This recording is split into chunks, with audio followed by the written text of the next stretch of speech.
이 자리에 모이신 모든 분들을 진심으로 존경하고 사랑합니다. 여러분 모두의 고통은 제가 대신 받고 저의 수행 공덕은 여러분들에게 아낌없이 나눠드리도록 하겠습니다. 오늘 예수제 3제를 모시게 됩니다. 우리 수행이 나보다 당신이 더 행복하기를 하는 마음으로 한다면 부처님이 될 수 있습니다.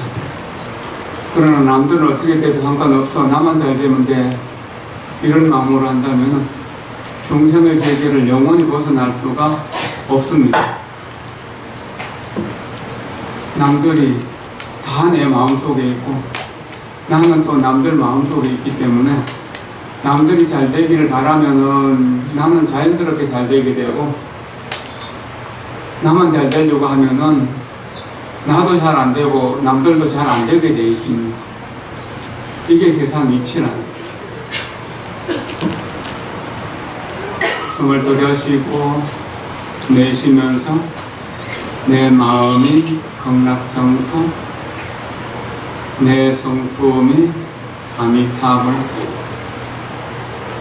내 마음이 극락정토, 내 성품이 아미타불, 내 마음이 극락정토, 내 성품이 아미타불. 가지가지 나쁜 짓을 꾸맨들 하오니까 착한 일 얼마든지 받들어 행하리니 이리하여 이내 마음 깨끗만 하여지면 이것이 부처님들 가르치신 법이라네. 가지가지 나쁜 짓을 크든 작든 꿈속에서라도 하지 않는다면 우리 마음은 청정을 얻게 됩니다. 거룩함이 된다는 이야기입니다. 원만하게 되게 된다는 이야기입니다. 그리고 좋은 일을 부지런히 한다는, 착한 일을 얼마든지 받들어 행하리니, 이렇게 착한 일을 받들어 행하다 보면 자기도 모르는 사이에 세상 사람들의 존경을 받고 또 모든 일들을 하면은 잘 이루어지는 지혜가 원만해지게 되는 겁니다. 그 청정과 원만으로 무엇을 하는가? 나와 만나는 모든 사람, 그 사람이 나를 좋아하던 사람이든 싫어하는 사람이든 상관없이 그 사람이 잘 되기를 바라는 것. 어떻게 잘 되기를 바라는 것? 부처님이 되기를 바라는 겁니다. 부처님이 될 때까지 나는 당신을 돕겠습니다.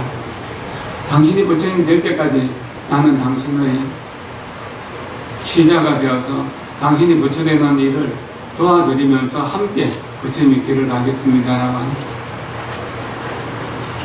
첫 번째, 나쁜 짓을 하지 않겠다는 것은 성유리계의 소원입니다. 유리계, 지키는데 설정하지 않겠습니다 할 때 설정하지 않는 것, 훔치지 않겠습니다 할 때 훔치지 않는 것, 이런 것, 무엇을 하지 않는 것, 이것이 성유리계고, 이것은 가지가지 나쁜 짓을 꾸맨들 하오니까 나쁜 짓은 하지 않겠다는 이야기. 그 나쁜 짓을 하지 않으면 어떻게 하는 거야? 좋은 일을 하라는 거야. 남들 잘 되는 일을 꾸준히 하라는 거야. 좋은 일을 하면은 자연스럽게 복이 돌아오게 되고, 나쁜 일을 하게 되면은 재앙이 돌아올 수밖에 없어요. 그래서 좋은 일을 하는 것은 지혜가 원만해지는 겁니다. 그리고 중생을 제도하는 것, 모든 중생을 내가 명세코 제도하겠습니다 라고 할 때 그 제도한다는 것은 자비의 소원입니다. 불교에서 자비는 내가 만나는 모든 사람들을 부처님을 만들어주겠다는 이야기입니다. 나를 괴롭히는 사람을 대할 때의 마음, 이것을 비심이라고 하죠. 연민심이라고도 이야기합니다. 나를 좋아하는 사람들을 대할 때 마음, 자비심, 자의 마음. 자의 마음이 뭉쳐서 미륵보살이 됩니다. 비의 마음이 뭉쳐서 지상보살이 되는 겁니다. 이렇게 우리가 청정과 지혜와 자비가 원만해지게 될 때 우리는 우리 스스로가 아미타 부처님이 될 수도 있고 관세음보살이 될 수도 있고 문수보살이 될 수도 있어진다는 겁니다. 모든 불보살이 여기에서 나왔다는 겁니다. 그래서 정말 중요한 일이거든요. 불행을 원합니까? 행복을 원합니까? 행복을 원하죠. 지금 행복을 원하는 게 뭡니까? 지금 충분히 행복하지 못하다는 이야기죠. 나쁜 일을 계속하고 있으면 이기심으로 하는 일이 전부 나쁜 일인데 그 이기심을 계속 가지고 있으면 내 복의 그릇이 점점점 작아져 버려요. 그런데 내가 많이 베풀고 남들 잘 되기를 위해서 기도해주면 복의 그릇이 커져요. 많은 것을 담을 수 있고 많은 것을 담아도 절대 기울어지거나 넘치는 일이 없어요. 해불양수라고 하는 날이 있습니다. 바다는 물을 사용하지 않는다. 바다는 모든 물을 다 받아들입니다. 다 받아들이기 때문에 바다라고 그렇게 말한다고 합니다. 이렇게 내가 좋은 법을 다 받아들여서 모든 사람들의 마음을 내가 끌어안을 수 있는 바다 같은 그런 큰 공덕의 마음으로 끌어안을 수 있으면 그때 우리는 청정해지고 지혜로워지고 또 자비로워지는 것이 되는 거예요. 이랬을 때 우리는 그 모든 악을 끊음으로 인해 가지고 섬유리기를 지키게 되고 다시 오염된 일을 뒤집어 가지고 좋은 일, 선한 일로 바꿀 수 있어지는 겁니다. 그리고 청정행을 이루게 되고 그래서 무언 해탈문 아무것도 바랄 것이 없는 그런 해탈문을 얻게 되어서 청정법신들이 된다고 그랬죠. 그 다음에 선법계를 잘 가짐으로 해서 일체 선법을 닦아서 모든 선법의 계를 받아 가지게 될 때 내가 어리석은 마음의 업을 뒤집어 가지고 다시 지혜의 행을 이루게 되고 이렇게 해서 공해탈문을 성취하게 되고 나중에 보신불, 원만보신 노사나불이 된다는 거예요. 그리고 자비의 서원으로 가지고 부지런히 일체 중생들을 제도하게 될 때 충분히 이렇게 이제 일체 중생들의 이익되는 죄를 잘 지키는 것이 되고 그렇게 되면은 남을 사랑하고 미워하는 차별된 분별된 생각이 없어지게 되고 그것으로서 자비행을 성취하게 되고 이렇게 해서 무상해탈문, 상에 집착하지 않는 그런 해탈문을 얻게 되어서 화신불, 옹신불을 이룬다는 겁니다. 이 화신불은 천백억으로 나타나는 무량무변으로 나타나는 부처님의 모습이에요. 우리가 만나는 모든 부처님의 화신불이라고 이렇게 이야기할 수도 있어요. 내가 불렀을 때 부처님 대답하는 부처님을 엉신불이라고 그러고 내가 부르지 않았는데도 나타나는 부처님을 화신불이라고 이렇게 하면 이해하기가 쉬울 겁니다. 합쳐가 엉하신이라고도 이야기하고 그 부처님이 이 세상에 나타나는 것은 이렇게 청정법신으로도 아니고 원만모신으로도 아니고 바로 천백억 화신으로 나타난 거예요. 근데 천백억 화신이 노사나 부처님에게 노사나 부처님은 또한 청정법신 비로자나불에게 이렇게 서로 오지에 있어서 말은 셋이지만 실제는 하나다라고 하는 거예요. 하늘에 있는 달 이것이 물 있는 곳마다 다 비치고 사람 눈 있는 데마다 다 달인 줄을 알게 되잖아요. 이게 참 중요한 일이거든요. 그 부처님은 뭡니까? 화신불이기 때문에 엉하신이기 때문에 우리가 부르면 응답해 주신다는 이야기. 우리가 그런 마음이 없으면 부처님에 대한 생각이 없으면 달을 보려고 하는 마음 자체가 아예 없어버릴 수가 있는 겁니다. 그러니까 항상 부처님과 함께 한다는 마음을 가지고 그렇게 노력하도록 해야 되는 겁니다. 세상 사람들을 경책하는 영영 여수순사의 말씀을 읽으면서 어제 참 제 스스로도 반성을 하고 많은 것을 깨우쳤습니다.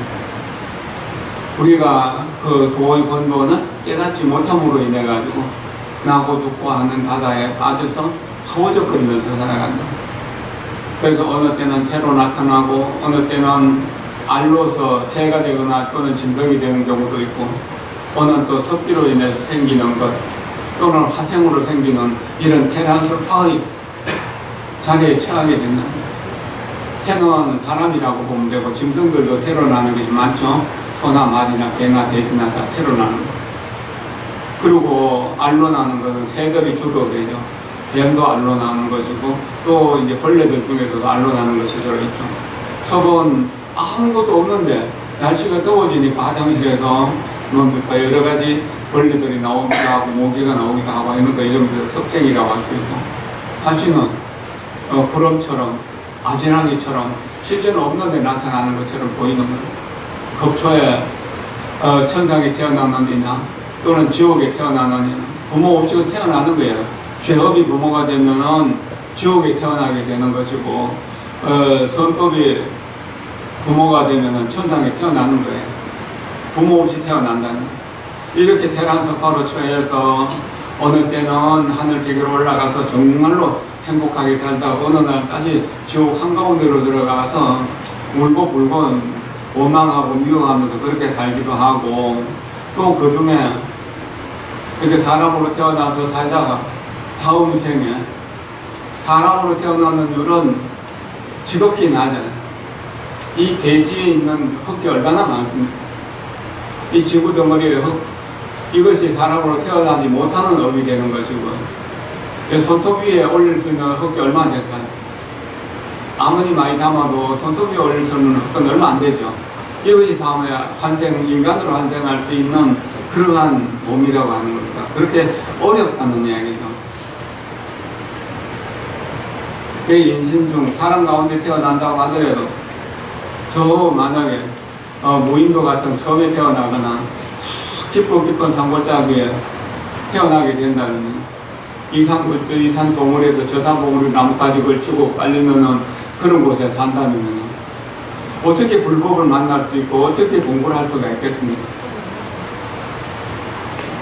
중간 그래도 그 살기 좋은 나라에 또 살기 좋은 시대에 태어났다는 게 얼마나 뛰어난 거든요. 변지로 태어나거나 하천으로 태어났는데 정말 어려운 일이거든요.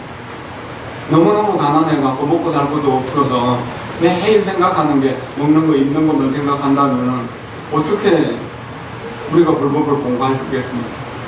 다행히 불법이 있는 불도의 도시 중국 부산에 태어났다는, 바로 불도의 중심 도시가 부산이잖아요. 그래서 혹 여자의 몸을 받기도 하고 남자의 몸을 받기도 하지만 또 살아가다 보면은 여러 가지 질병으로 또 고생하는 건 얼마나 많습니까? 대장부의 몸을 얻는다고 하더라도 두려움과 근심, 걱정 그 속에서 살아가는 5가지 착한 시대에 살아가기도 하고, 그렇게 살다 보면은 이 고기 덩어리만 몸이라고 생각하는 거예요. 그리고 우리의 기운을 가지고 영이라고 하는데 이 육과 기가 합쳐져 가지고 사람이라고 하는데, 사실은 정신이 훨씬 중요한 것인데 정신을 소홀히 하고 육신을 너무 귀하게 여기다 보니까 축생과 같은 그러한 삶을 사는 사람들이 너무 많은 겁니다. 그리고 또 한평생 산다고 하지만 이미 이제 머리가 허옇고 얼굴에 주름살이 있는 저와 같은 시대를 살아가는 이미 남들에게 노인이라는 소리를 듣는 사람들 보면 이게 이제 번개불 번쩍 하는 것처럼 한 생이 지나가 버린 것 아는 거죠. 내 목숨이라고 하는 것이 바람이 세차게 부는 곳에 밝혀져 있는 등불과 같은 언제 어느 때 꺼질지 모른다는 이야기입니다. 이미 생각해보면 서산에 걸린 태양이라 언제 떨어질지 모르는 게 우리 생명 아닌가요? 이런 생각을 하면 어떻게 우리가 쓸데없는 한담을 하고 시원한 것만 찾고 맛있는 것만 찾으면서 다닐 수가 있나요? 죽음에 다다랐을 때 1억짜리 명품은 뭐 했을 것입니까? 보석은, 장신구는 뭐 할 겁니까? 뭐가 필요할 것입니까? 이미 이제 서산으로 기울은 태양이 이제 또 가물면은 이렇게 줄어드는 이렇게 이제 그 저수지에 물이 줄어드는 거 보잖아요. 그럼 그 올챙이들이 그래서 떼죽음 하는 것도 보고 우리 어릴 때 그런 게 들어보고 그 도시에 살면서 그런 거를 잘 못 보지만 그런 일들 보는 겁니다. 순식간에 내 생명이 끝나버린다는 거죠. 소년 때 요절하는 경우들도 있고 또한 젊은 시절에 행사하는 경우도 있는 거잖아요. 30대 죽는 경우도 40대 죽는 경우도 있지 않습니까? 얼마나 안타까운 일입니까? 우리가 정말 그 수명을 다해서 80살까지 90살까지 100살까지 산다고 하더라도 그렇게 사는 것이 지금 쉬운 일이 아니지만 그렇게 산다고 하더라도 한번 생각해보세요. 어릴 때 한 20살까지는 철이 없어서 그냥 어정부정 지나가 버렸고, 그런데 한 20살부터 30살, 40살, 한 50살까지는 한 30년 인간답게 살고, 60살까지 넘어가면은 이제 뭐 죽음이 가까워졌으니까 직장에서도 60대면 좀 퇴직하라고 그러잖아요.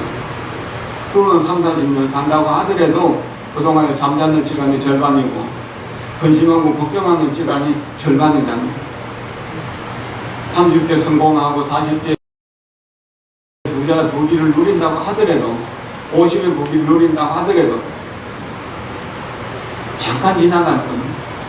잠자는 시간 빼고 또 아프고 근심하고 걱정하는 시간 빼면은 그 일생 동안은 정말 살았다고 할 날이 얼마나 되겠는가. 4, 5일밖에 안 된다고 그랬어요. 그러니까 웃고도 늘고 그냥 함부로 살 수가 없는 겁니다. 얇은 얼음을 닳는 것처럼 외나무다리를 건너서 저언덕에 가는 것처럼 조심조심 하면서 살아야 된다는 거예요. 그래서 어떤 경우에라도 나쁜 짓은 하지 말고 어떤 경우에라도 좋은 일을 하려고 노력해야 된다.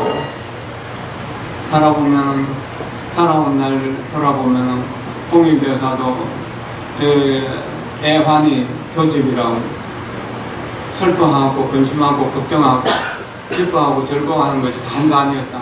서로 섞여가지고 내 인생이 만들어졌다. 그러나 근심하고 걱정하는 시간은 길고 즐거운 것은 빨리 지나가 버립니다. 기쁜 일은 빨리 지나가는. 그래도 즐겁고 기쁜 일은 적고 고생스러운 일은 많다는. 마치 만길이나 되는 산봉우리 위에 위험스럽게 앉아 있는 것과 같은 거죠. 주로 1000일이나 되는 그런 큰 바다 한가운데 빠져 있는 것과 같다는 거죠. 잠시 즐거움을 누린다고 하더라도 또한 근심하고 걱정하고 빠질 것과 두려워할 수밖에 없는 겁니다. 저 우리 자효전에 그림 하나 그려놨는데 들어가는 입구에 벽위에다가 이하백도라고 하는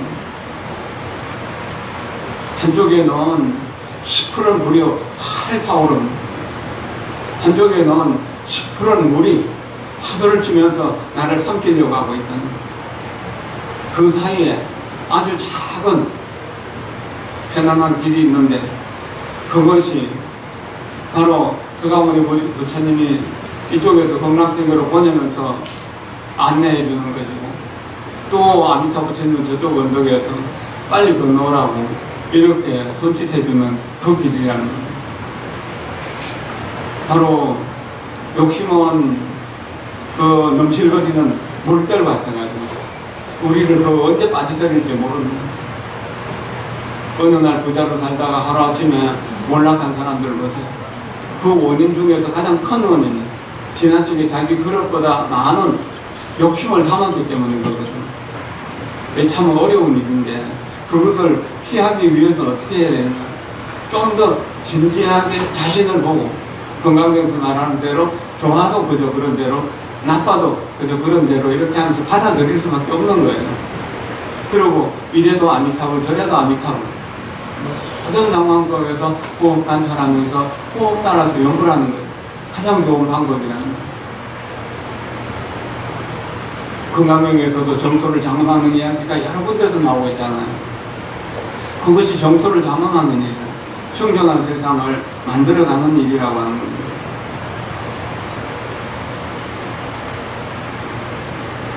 나이 들어서 젊은 날 돌아보면 한수만 나오고 후회만 되는 일들이 한두 가지가 아니죠. 그런 걸 생각하면 젊은 날 기운이 조금 있을 때 부지런히 노력해야 된다는 겁니다. 그렇지 않는다면 평생 눈물과 한숨으로 한평 세상을 살 수밖에 없는 것입니다.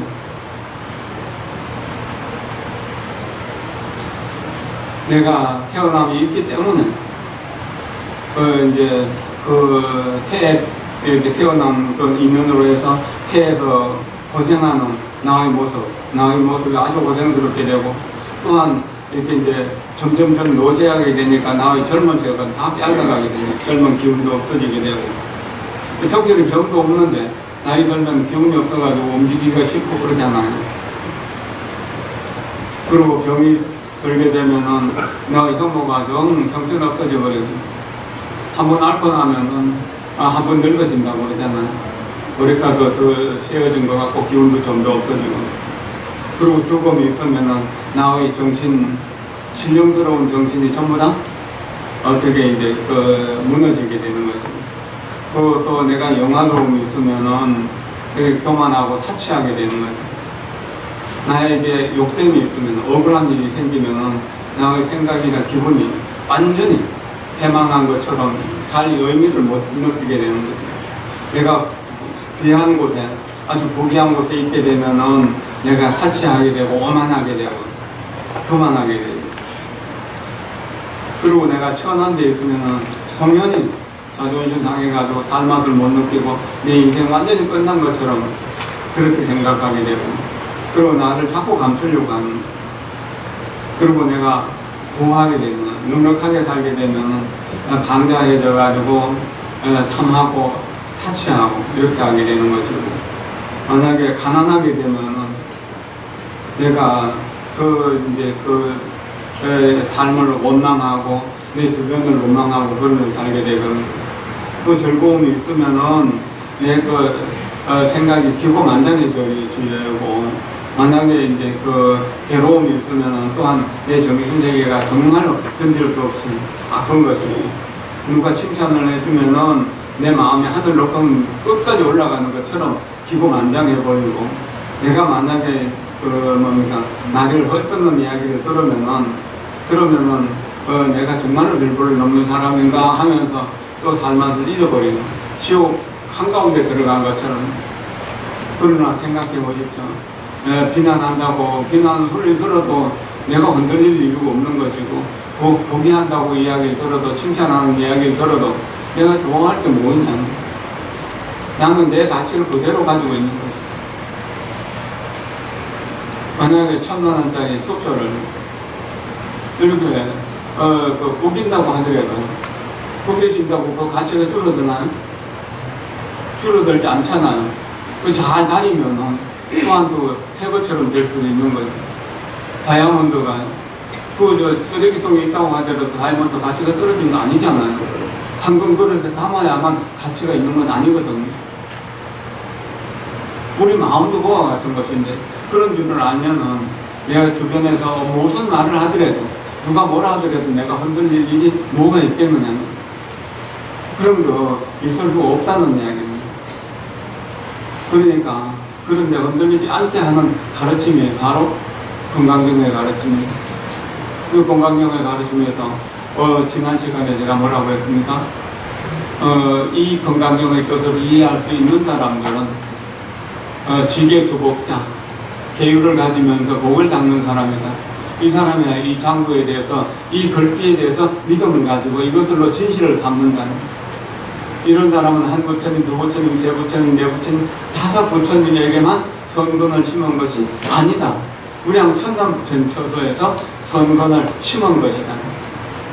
그 선근이 있기 때문에 우리가 여기 모여서 이렇게 공부할 수 있는 것이거든요. 성분이 없는 사람들은 지금 여기 오겠습니까? 올 수 없는 것이죠. 아무리 좋은 법회가 있어도 거기 동참 안 하고 관심 안 가지는 거죠. 예술제보다 더 좋은 법회를 한다 하더라도 안 가는 거예요. 성건이 있고 목적이 있기 때문에 이 자리에 모여서 공부할 수 있다는 거예요. 이거는 한, 두, 셋, 넷, 다섯 부처님에게 선거 심은 게 아니라 무량 천만 부처님 저도 선거를 심은 겁니다. 804천만원 다 모든 부처님에게 공양하고 섬겼다는 거예요. 따라 배웠다는 거예요. 한 부처님도 그냥 지나치진 않았다는 거예요. 모든 사람들을 부처님을 섬기고 부처님처럼 그렇게 했다는 이야기입니다. 살아가다 보면은 어느 때는 춥고 그래가지고 내가 뭐 정말 추워서 죽을 것 같고 어느 때는 요즘처럼 더워가지고 또 견딜 수 없기도 하고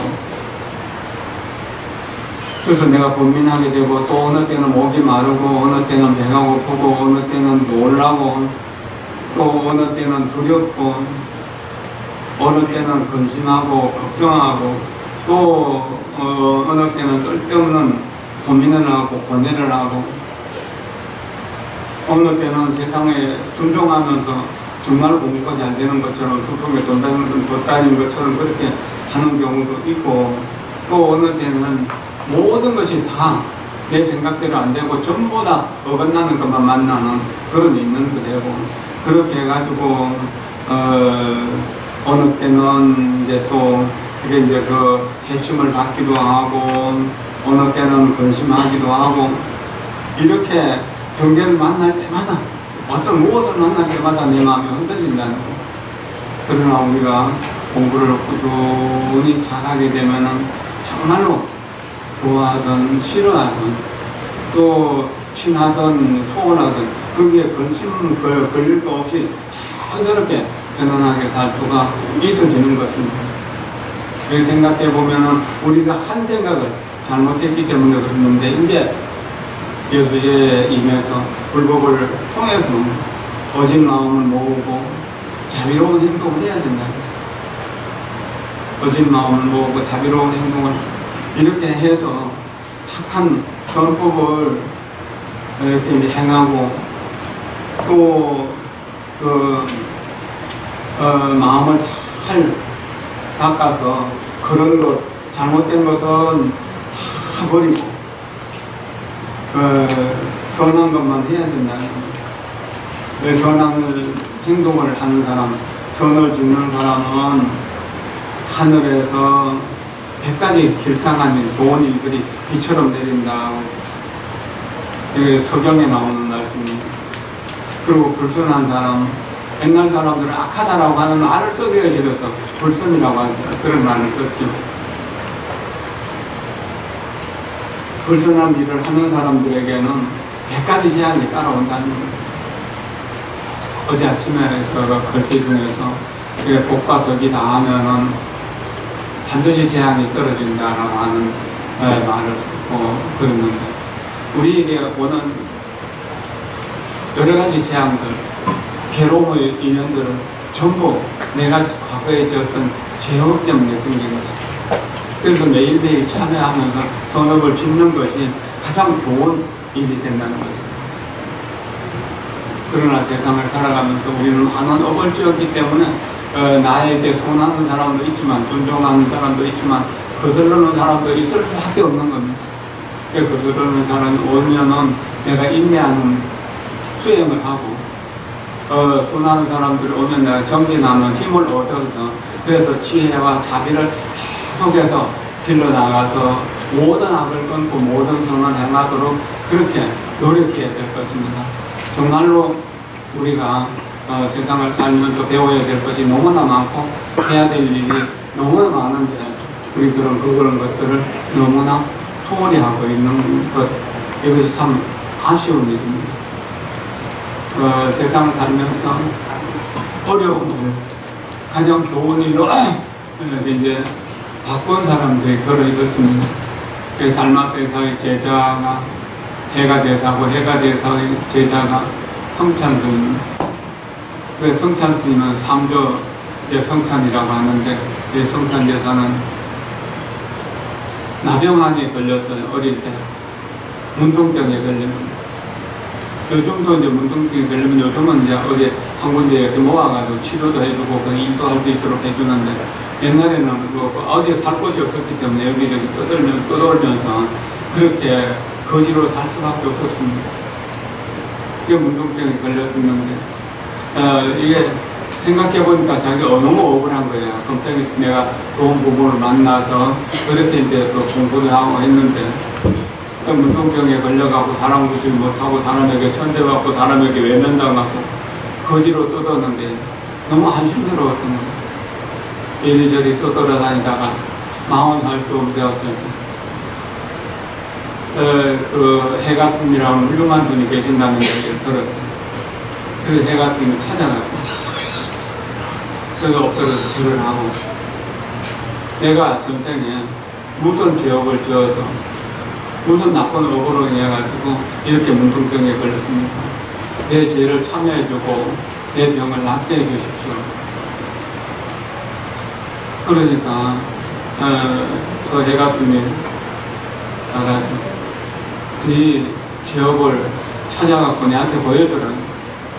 그럼 내가 치료해주겠다.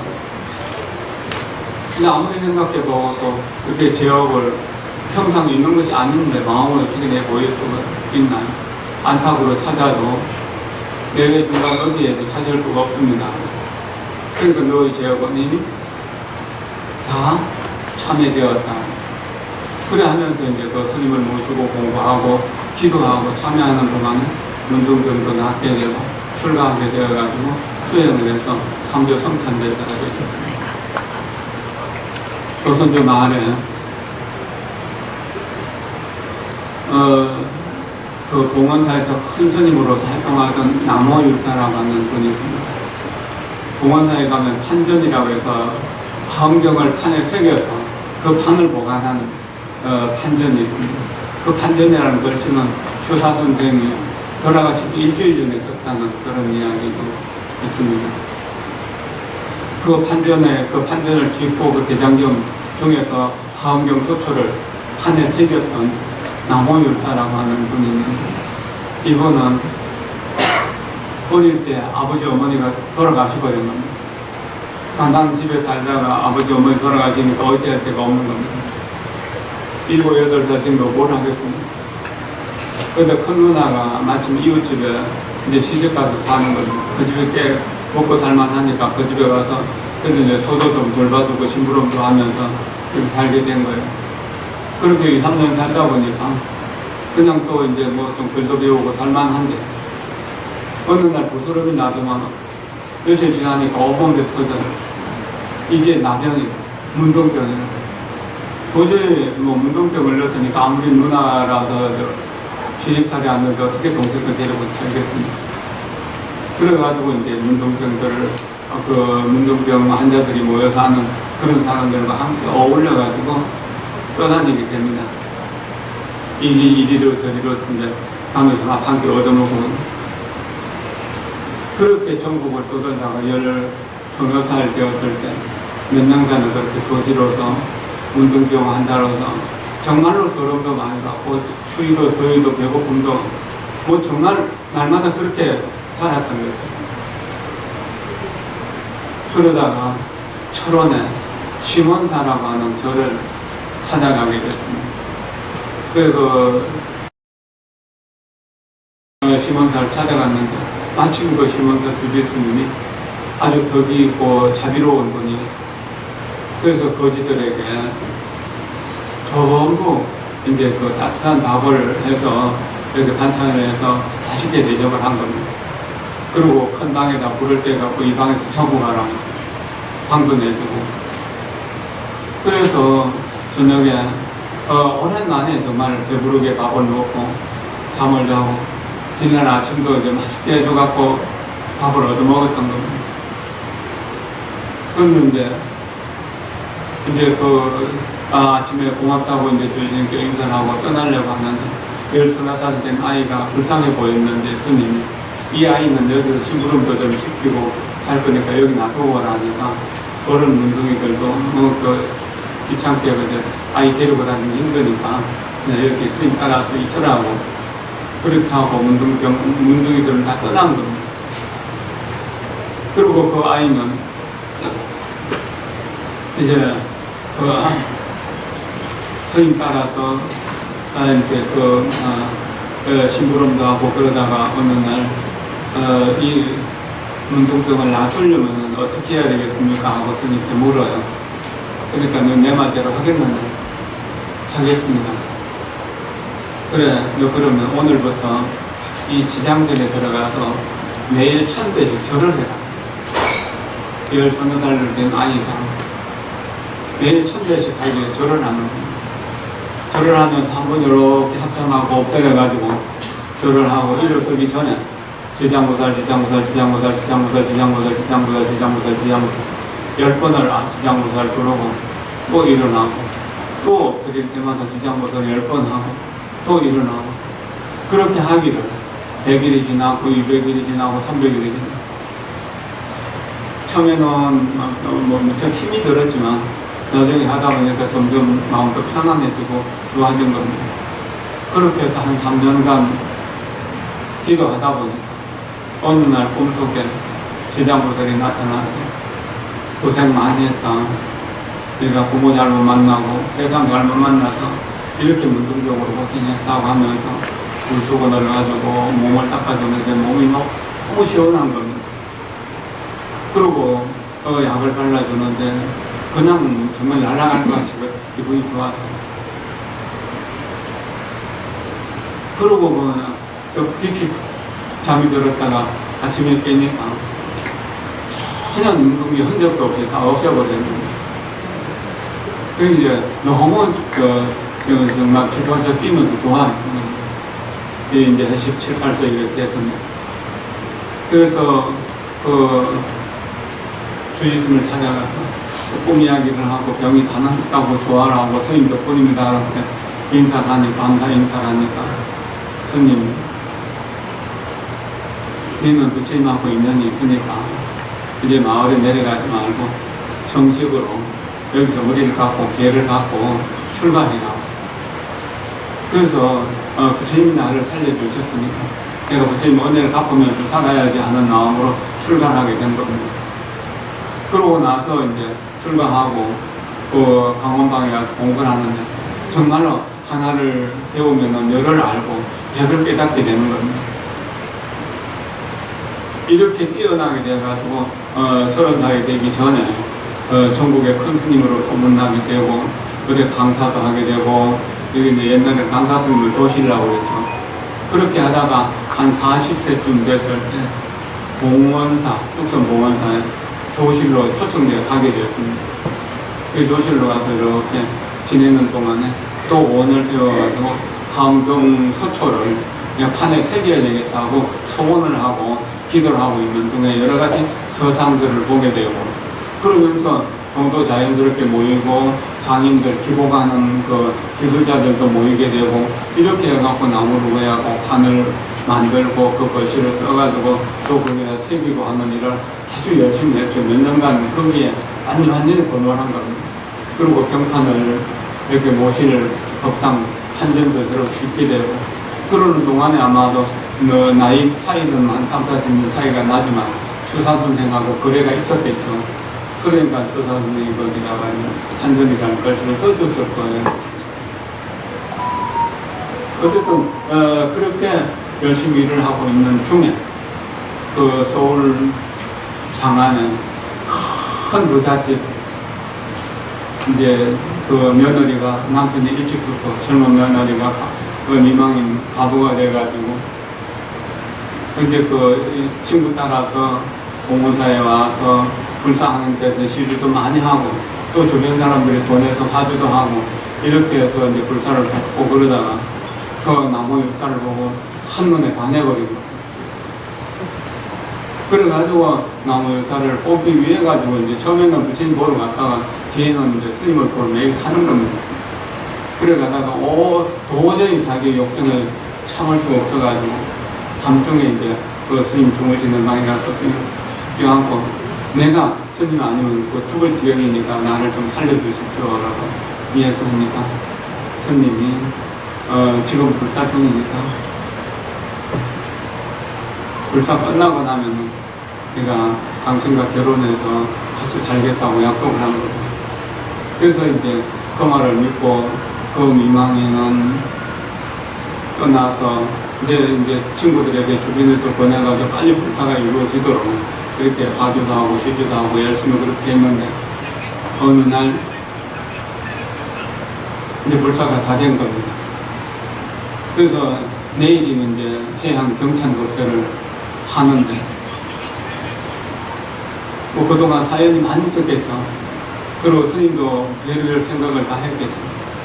도저히 내가 저 여자에게 붙들리는 한생뿐만 아니라 무량한 세세생생 나는 저기서 헤어나올 수 없다고 생각하고 그래서 이제 그 제자들에게 내일 해양법회는 이렇게 하라고 전부 차례를 써서 전부 다 이야기를 다 해놓고는 그러고 그 밤중에 걸망 하나를 짊어지고 떠난 거예요. 그래서 이제 스님은 이제 다시 수행처로 떠나게 되고 그 불사는 그렇게 이제 스님 없이 해양식을 하는데 그 여자가 와보니까 스님이 어딜 가고 없거든요. 그 너무 사랑하는 마음이 억울하고 분한 마음으로 바뀌어가요. 그 해양법회를 마치고 한강을 건너가다가 한강 가운데 뛰어내려가 죽어버려요. 소위 말해서 원기가 된 겁니다. 그 나무율자는 큰 스님이라고 여기저기 가면 대접을 받고 불사에 정명도 하고 법회도 하는데 그 스님이 법사로 하면은 그 법회가 되지 않도록 되는 거예요. 여러 가지 재앙이 생기기도 하고 여러 가지 문제가 생기기도 하고 그러니까 이제 뭐 이렇게 이제 대중초소에서 어른 노릇도 못하고 조그만 들이 있을려 해도 뭐 공양까지 완전히 대중이 다 끝나버리고 또는 못할 게 여러 가지 반제고설도 생기고 그렇게 안 되는 거예요. 도저히 뭐 이렇게 해도 안 되고 저렇게 해도 안 되는 거죠. 진퇴양난이고 속성원칙인 겁니다. 그렇게 고생을 하다가 내가 정말 어릴 때 그 시원사에서 지장기도를 해서 내가 내 인생이 달라진 건데 다시 내가 어릴 때 기도했던 그 시원사를 찾아가야 되겠다 싶어가지고 시원사를 찾아간 겁니다. 그래서 그 시원사를 찾아가가지고 이거 이제 그 대중들에게 이야기하고 자기 이제 걸망 속에 있던 돈을 전부 다 기도비로 내고 여기서 지단기도를 좀 하겠다고 하니까 큰 스님이 오셨으니까 정말로 금이한양한 것처럼 그렇게 좋아하신 거죠, 대중들이. 그렇게 하면서 하루 이틀 이제 입제를 하고 기도를 하는데 기도를 하는데 몸이 막 머리가 터질 듯이 아프고 몸이 늘 몸살 난 것처럼 뭐 꼼짝할 수도 없는 상황인 겁니다. 그래서 뭐 정말 기도할 수 없는 상황인데 그래도 어쩝니까? 죽기 살기로 엉금엉금 기어서라도 거기 들어가고 그렇게 기도를 하고 있는데 또 그 영가 이름을 써놓고 기도를 계속 하는데 이제 조제가 지나면은 대중들이 또 하나 둘씩 떠나고 하나 둘씩 떠나고 이렇게 해갖고 이제 3세에 지나니까 공양주까지 모든 대중이 다 떠나버린 겁니다. 두목도 없고 공양주도 없고 큰데를 혼자 남게 된 거고 그래도 혼자 맞이를 지어갖고 올리고 그러면서 정말 그 귀신이 나타나기도 하고 몸이 아프기도 하고 온갖 장애가 나타났지만 그걸 극복하고 기도를 해서 49일쯤 되니까 그 여인이 꿈에 나타나서 내가 어리석어서 스님을 참 많이 괴롭혔습니다. 진심으로 참여합니다. 그러나 스님께서 나를 위해서 이렇게 전도를 해주시니까 내가 이제 다시는 스님을 괴롭히지 않겠습니다. 스님 덕분에 내가 천상으로 가게 되었습니다. 이 모든 것이 스님의 은혜로운 덕분입니다. 그렇게 하고 떠나고는 이제 그 기도를 원만하게 마칠 수 있었습니다. 우리가 이렇게 이제 그 기도를 할 때 여러 가지 불편을 하고 공덕을 지을 때 어려움이 닥쳐오는 것은 내가 전쟁에 지었던 지역, 뭐 나무열사 같은 것은 또 전쟁 지역으로 운동장이 되었고, 또한 검생의 그 어떤 여자와 잘못된 약속으로 인해 가지고 그렇게 귀신의 장애를 받았지만, 이제 그 큰 원으로서 그 모든 영혼들을 천명했기 때문에 그런 인연으로 해서 그 검생에 또 그 수급을 다 풀어버렸다는 1820년에 태어나셔가지고 그 전라북도 고부군에서 태어나셔가지고 그 동학난이랑 그곳이죠. 거기서 태어나셔가지고 1872년에 돌아가셨으니까 뭐 우리 나이로 53세까지밖에 못 사셨어요. 아마 귀신 때문에 많이 시달려서 일찍 돌아가셨는지 모르겠어요. 어쨌든 그런 행적들을 보면 이제 살면서 어려운 일들이 다시 더 좋은 일이 될 수 있는 그런 계기를 만들었다는 것. 이게 보리심이라고 합니다. 이것이 부처님의 위신력이라고 합니다.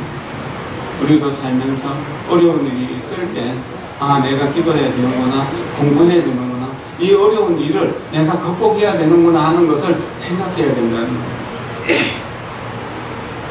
우리 매일매일 새벽에 기도하면서 우리는 법의 은혜로운 서성님 부처님과 가르침과 성가에 또는 모든 과거의 모든 조상, 법연의 조상들에게 절을 하고 또 영단에 나를 낳아주시고 키워주시고 이렇게 되게 해줬던 혈연의 조상들, 또 부모들에게 절을 하는 걸로 회양을 하는데, 그것을 꾸준히 하는 것은 살면서 내가 알게 모르게, 내가 모르게도 지었던 지역도 많이 있겠죠. 그런 것을 참여하고 나에게 악한 마음을 품은 사람들이 선한 마음으로 바뀌었으면 하는 그런 바람인 거예요. 다행스럽게 한 40년 가까이 사는 동안 간호사가 끊임없이 발전해왔고, 그런 과정 속에서 뭐 작은 어려움들은 있었지만 그래도 이 정도 기념도 있었던 것은 신중들의 도움이고 조상들의 도움이고 부처님이 가피력이 아니면 불가능했었다는 것을 생각하게 되면서 간호사에서 기도하는 분은 어떤 분이든지 다 원만한 깨달음을 얻을 수 있도록 또 다 자기 도움을 성취할 수 있도록 그런 영혼을 담아서 매일매일 우리 대중들이 함께 기도를 하고 있습니다. 선생님들이 기도하는 모습들을 보면서 여러분들도 신심을 내게 되고 신심을 정작하게 되고, 그래서 신심으로서 공덕을 짓고 신심으로서 불가사의한 부처님의 공덕을 나의 것으로, 가르침의 공덕을 나의 것으로, 성가의 불가사의한 공덕을 나의 것으로 만들고, 그러기 위해서 불가사의한 신심을 일으키고 불가사의한 원력을 세워서 그것을 이루어가는 그런 도량이 되도록 노력하고 있습니다. 금강경 이야기 한 줄만 말씀드리겠습니다. 7분에서 보면은 앞에서 이 삼천대천세계 가장 실보로서 보시하면 복덕이 얼마나 되겠느냐. 조부회가 이것은 큰 복덕이 아닙니다. 복덕성이 없기 때문입니다. 라고 이야기하죠. 그러니까 이제 부처님 말씀하시지 그 말이 맞다라고 이야기하면서 모든 부처님과 부처님의 안욕따라 삼보리 법이 모두 이경에서 나왔다. 이 금강경에서 모든 부처님이 나오고 이 금강경에서 부처님의 안욕따라 삼보리 법이 나왔다라고 하는 겁니다. 여러분들이 금강경을 진득하게 부른다면, 잘 읽고 외우고 공부한다면 여러분들이 바로 이 금강경에서 말하는 모든 부처님 후에 들 수 있고 부처님이 깨달은 안욕따라 삼보리 법을 이룰 수 있다는 거예요. 그리고 그 다음 줄에서 이 법은 뭡니까? 이 법에도 집착하면 안 된다라고 하는 것을 또 말씀하셨거든요. 그걸 생각해야 돼요. 거기에 또한 집착하는 마음을 일으키게 된다면 다시 다른 문제가 생길 수 있어요. 주보리야 소위 불법이라고 하는 것은 곧 불법이 아닙니다.